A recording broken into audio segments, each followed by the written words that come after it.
There's something about wealthy people that Harry completely missed for years, and once he figured this out, his entire financial life transformed. Harry used to believe that rich people just got lucky breaks. Maybe they inherited money or happened to be in the right place at the right time. But then he discovered data that absolutely shocked him. According to recent wealth studies, the path to serious money isn't what most people think. The ultra-wealthy don't just earn bigger paychecks. They structure their entire financial lives differently. And I'm about to show you the exact system Harry used to go from living paycheck to paycheck to building real wealth in less than 3 years. But first, let me tell you what happened when Harry tried to follow conventional financial advice. Harry was 29, making $78,000 a year as a software developer. He was doing everything the financial gurus told him to do. He had a savings account with $12,000 sitting there, earning basically nothing. He was contributing just enough to his 401k to get the company match. And every month, he'd spend everything else on rent, food, his car payment, and whatever caught his eye online. Sound familiar? Then something happened that changed everything. Harry's neighbor Sarah, who worked at the same company making roughly the same salary, casually mentioned she had just bought her second rental property. Her second one. Harry was stunned. How was this possible? They made similar money, lived in the same building, seemed to have similar lifestyles. But somehow Sarah was building wealth while Harry was just getting by. That's when Harry discovered the secret. Sarah wasn't following normal people's money advice. She was following the same principles used by ultra-high net worth families, the ones who manage billions. Here's what Harry learned that completely changed his perspective on money. The 1% don't budget like normal people. They use strategic asset allocation based on decades of data. And when Harry saw the actual numbers, his mind was blown. According to the UBS Global Family Office report, families managing over $1 billion allocate their money completely differently than everyone else. They put 44% into alternative investments, things like private equity, real estate, and private debt. Only 30% goes into regular stocks, 18% into bonds. And here's what shocked Harry most. They keep 8% in cash, not for emergencies, for opportunities. But Harry couldn't invest in private equity with his $78,000 salary. So he needed to adapt these principles for normal people. That's when he discovered a system that mimics how the wealthy structure their finances, scaled down for regular incomes. Let me show you exactly how this works, because this is where most people completely mess up their financial lives. Harry started with what ultra-high net worth families call expense optimization. Instead of trying to budget every dollar, he set a maximum spending limit of 75% of his income. Not a target, an absolute maximum. This forced him to do two things that wealthy people do automatically. First, he started focusing on value instead of brands. Second, he attacked the big expenses instead of obsessing over small purchases. Harry realized that his $650 car payment was destroying his ability to build wealth. That payment represented $7,800 per year that could be working for him through compound interest. So he sold the car, bought a reliable used vehicle for cash, and suddenly had an extra $650 per month to allocate toward wealth building. The wealthy understand something that most people miss. A fancy car might make you happy for a few months, but then it's just transportation that depreciates every day. That same money invested properly could compound into serious wealth over time. Next, Harry implemented what family offices call a liquidity reserve, but most people know it as an emergency fund. Here's the crucial difference. Poor people save for emergencies. Wealthy people save for opportunities. When market crashes happen, guess what the 1% do with their cash reserves? They buy assets at massive discounts while everyone else is panicking. Warren Buffett didn't become one of the richest people in the world by accident. He systematically used market downturns as buying opportunities. Harry calculated his monthly baseline expenses: rent, groceries, utilities, transportation, insurance. It came to $3,800. He multiplied that by 5 months to get his target liquidity reserve of $19,000. But here's the crucial part. He didn't just stuff this money under his mattress.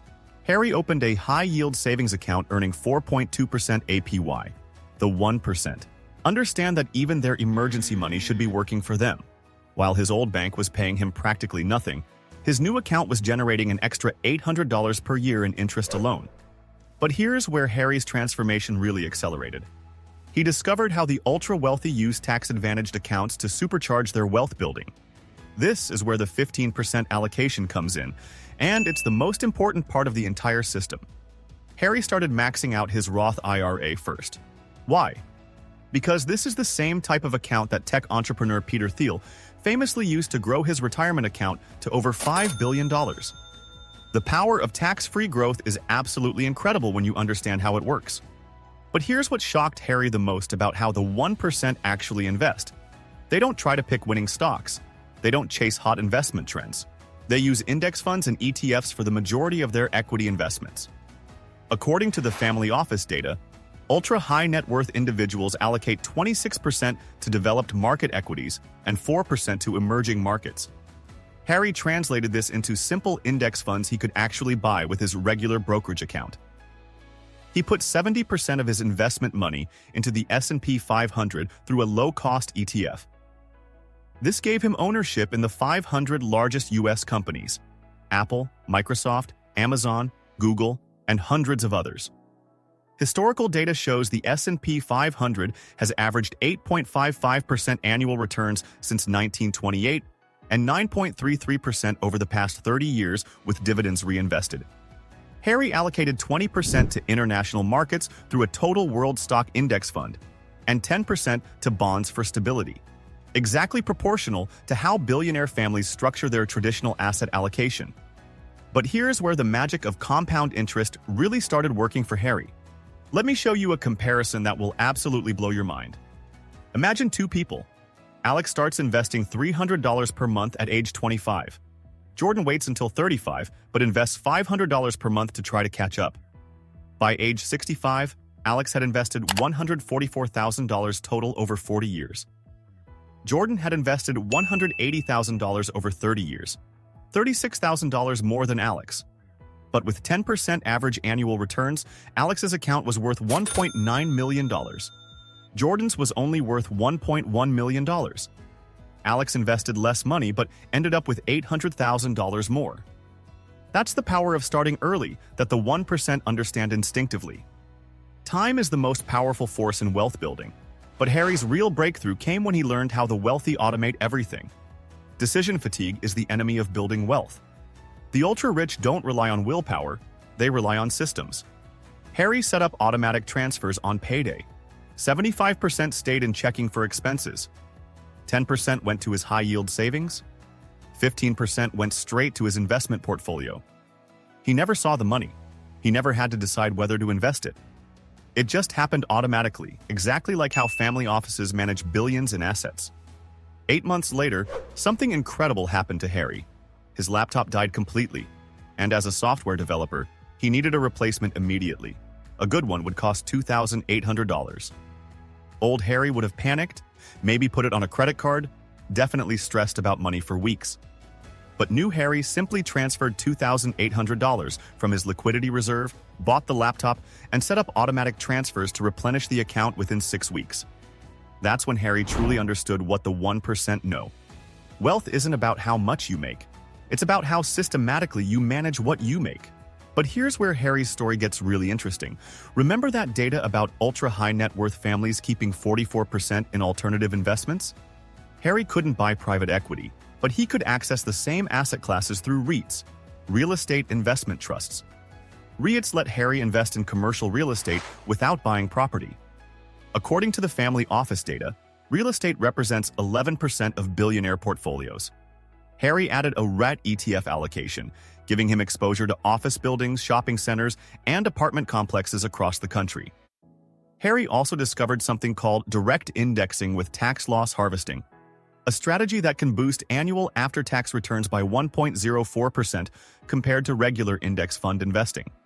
While this technique was traditionally available only to investors with hundreds of thousands of dollars, some newer platforms now offer simplified versions to smaller investors.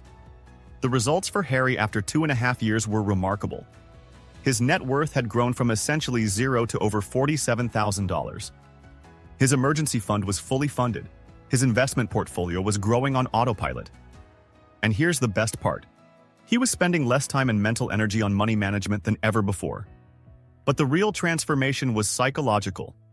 Harry stopped feeling like money controlled his life. He started feeling like he controlled his money. That's the fundamental difference between the 1% and everyone else. When Harry's company offered him a promotion that required relocating across the country, he didn't have to take it out of financial desperation. When his friend Mike started a tech startup and needed early investors, Harry had the financial stability to seriously consider the opportunity instead of immediately saying no. Financial freedom isn't about having enough money to never work again. It's about having enough wealth and systems in place that money stops making your major life decisions for you. Now, I know what you're thinking. This sounds great, but what about inflation? What about market crashes? What about all the scary economic news I keep hearing? Here's what Harry learned from studying how the 1% handle uncertainty and market volatility. They don't try to time the market. They don't panic during downturns. They stick to their systems and keep investing consistently through all market conditions. During the 2008 financial crisis, S&P 500 index funds lost about 37% of their value. Scary, right? But investors who kept putting money in through the crash saw their investments recover completely by 2012 and go on to deliver exceptional returns over the following decade. The 1% understand that market volatility is simply the price you pay for long-term returns. They don't see crashes as disasters. They see them as massive buying opportunities. Harry's automated system bought more shares when prices were low and fewer shares when prices were high. This is called dollar cost averaging, and it's one of the most powerful wealth-building tools available to regular investors. The wealthy also understand something crucial about inflation. Cash loses purchasing power over time, but quality assets typically maintain or increase their value. That's why they keep most of their wealth in appreciating assets rather than sitting in low-yield savings accounts. If you want to start managing your money like the 1%, here's exactly what Harry recommends. First, calculate your monthly baseline expenses and multiply by 5. That's your liquidity reserve target. Open a high-yield savings account earning over 4% and automate transfers until you hit this number. Second, maximize your tax-advantaged accounts. Start with your Roth IRA if you're eligible, the $7,000 annual contribution limit for 2024. Then maximize any employer 401k match. That's literally free money that compounds tax-free for decades. Third, invest in broad market index funds. Don't overcomplicate it.